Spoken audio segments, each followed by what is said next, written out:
IELTS speaking এর জন্য আমি দুইটা মোবাইল অ্যাপ্লিকেশন ইউজ করতেছি এবং এগুলো আমাকে বেশ হেল্প করতেছে।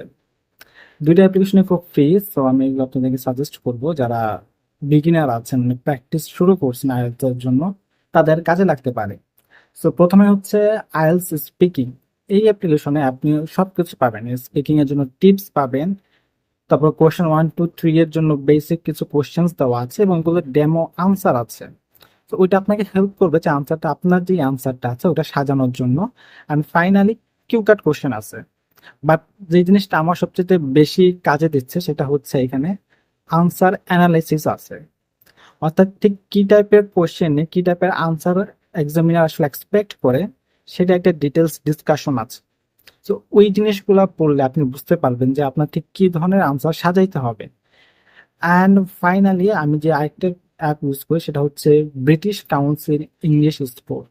এখানে আপনি 3 ধরনের টেস্ট দিতে পারবেন। একটা হচ্ছে বেসিক স্কিল, স্পিকিং এবং রাইটিং।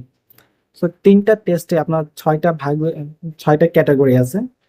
সো আপনার হচ্ছে একদম টপ ক্যাটাগরি হচ্ছে C1 C2 এগুলা। প্রত্যেকটা টেস্টের সময় আপনার ক্যামেরা অন থাকবে, আপনি একদম মনিটর করবে এইভাবে। তারপর হচ্ছে আপনি টেস্ট দিতে পারবেন। এটা একদম আইএলটিএস স্ট্যান্ডার্ড না, বাট আপনার বেসিক নলেজ গুলো কেমন সেটা আপনি বুঝতে পারবেন। স্পিকিং এর সময় আপনার প্রোনাউন্সিয়েশন কেমন হচ্ছে তার বেসিসে আপনাকে একটা স্কোর দিবে। তো এটা আপনাকে হেল্প করবে যে আপনার ইমপ্রুভ হচ্ছে কিনা। ফর এক্সাম্পল, আমি যখন স্পিকিং শুরু করি, আমার ইনিশিয়ালি ছিলাম B1, মানে ইন্টারমিডিয়েট। 2 দিন প্র্যাকটিস করার পর এখন B2 তে আসছে, মানে আপার ইন্টারমিডিয়েট। বেসিক স্কেলে ভালো ছিল, C1 ছিল।